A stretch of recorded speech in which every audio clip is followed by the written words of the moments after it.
Ես ուզում եմ երկու արձանագրում անել,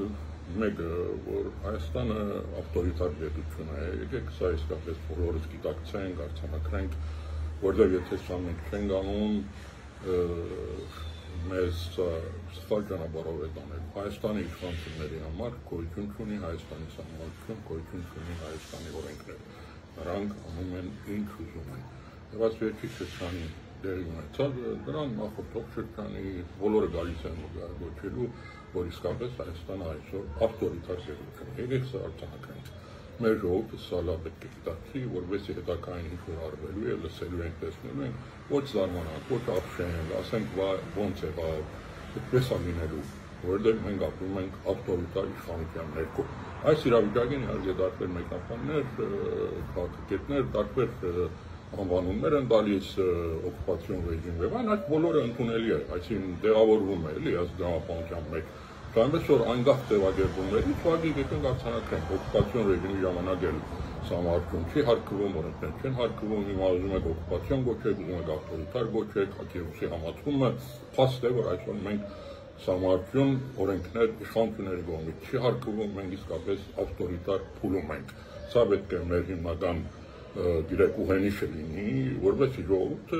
ինքը կողմնորոշվի, թե ինչ է իրենից սպասում, ինչ պետք է անի այս իրավիճակը փոխելու համար։ Սա մի արձանագրում։ Երկրորդ արձանագրումը, որ ուզում եմ անեմ, դա հետևյալն է։ Նայեք, այս բոլորի հիմքում սանկցիա իրադարձություն, որ շվեցրեք, բացեք մի քիչ շերտերը հետ գնաք, կտեսնեք, որ այս բոլորը գալիս անկում է Արցախի խնդրին։ Նայեք, Փաշինյանը Արցախը հանձնել է Ադրբեջանին։ Սա հեշտ է ասել ու ընդունելը, բայց Փաշինյանը հայկական լեռնաշխարհի ամենահայկական հողագտորը հանձնել է Ադրբեջանին։ Նայեք, քրիստոնյաներս մենք ծնվում ենք այսպես կոչված սկզբնական մեղքով, թե գալիս է ատամ եւ այից, մգրտություն ենք ստանում, որպես այդ մեղքը մեր վրայից հանվի։ Այս 18 թվականից հետո Փաշինյանի սկզբնական մեղքը Ղարաբաղի հանձնումն է։ Մի անցնի իր սխալների արդյունքում, մտածված չմտածված էական չի, Փաշինյանը Արցախը հանձնել է Ադրբեջանին, ամենահայկական հողագտորը, հազարամյակներով հայերով ապրված, երբեք Ադրբեջանի կազմում չեղած հողագտորը, անկախ Ադրբեջանի նկատի ունեմ, հանձնել է Ադրբեջանին։ Սա Փաշինյանի իր իշխանության սկզբնական մեղքն է, եկեք սա չմոռանանք։ Եվ սրանից Փաշինյանը մգրտություն չունի, սրա մգրտությունը չկա, որ այս մեղքը իր վրայից հանվի։ Միակ իր ելքը, իր մգրտությունը իր իշխանության մնալն է։ Նայեք, այսօր մենք պայքարում ենք Միջանցքի դեմ, սահմանություն փոխելու դեմ, Մինսկի խմբի չեղարկման դեմ, այդ բոլորի դեմ մի արդյունավետ պայքար կա, Արցախի հարցը կենթանի պահելով։ Ի հեճուկս Փաշինյանի Արցախի հարցը փակված չի։ Ես սա էմոցիոնալ դեսանգնիկ չեմ ասում։ Գիտեք, որ Արցախի խորհրդարանը 2003 թվականի վերջերին ստեղծեց մի հանձնախումբ, որը պետք է պաշտպանի արցախական իրավունքները միջազգային պատերազմում։ Այդ հանձնախմբի անդամներից մեկը նաև ես։ Եվ այս երկու տարվա մեր կոորդինացիան արդյունքն է, որ ես ձեզ ասում եմ, այսօր միջազգային հանրության համար Արցախի հարցը փակված չի։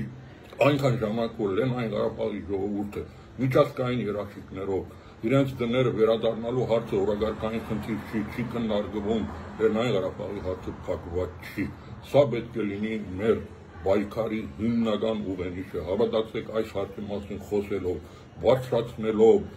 մենք միայն կարողանանք պայքարել այդ նույն հարակից խնդիրների, այդ բոլորը հետևանքներ են։ Կորիդորներ համարտում փոխելն է, գիտեք, Մինսկի խմբն է,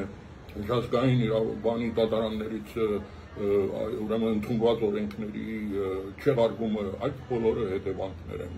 Այսօր դրանց դեմ պայքարելու միակ ճանապարհը Լեռնային Ղարաբաղի հարցը, Արցախի հարցը կենթանի պահելն է ճիշտ թվակերպումով։ Այնքան ժամանակ, որ Լեռնային Ղարաբաղի 150,000 եւ ավելին երևի դրանց մինչեւ վերադարձի հարցը իրավունք միջազգային երաշխիքներով օրագարկային խնդիր չի, դա չի քննարկվում,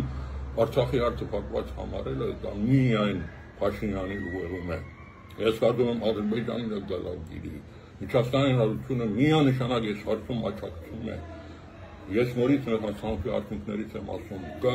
Արտադրության միջազգային թատրոնի որոշումը, որ բացատրում է Ադրբեջանին ուրեմն ապահովի Արցախայցյան վերադարձը, Ղարաբաղի խորհրդարանի երկու որոշում 24 թվականին ընդունված, որտեղ նույնն է ասում, վերջերս Շվեյցարիայի խորհրդարանի որոշում, որ արդեն դրամատվում է պրոցեդուրա, ֆորում, որտեղ պետք է Ղարաբաղի ներկայացուցիչները եւ Ադրբեջանի ներկայացուցիչները նստեն խոսեն իրենց վերադարձի մասին եւ հավատացեք այս բոլորը միջազգային շատ լուրջ աջակցություն ունի, այնպես որ սա պետք է լինի մեր հիմնական գրավականը, սրա մասին պետք է խոսել, Արցախի հարցը ի հեճուկս Փաշինյանի գոյություն ունի, առկա է,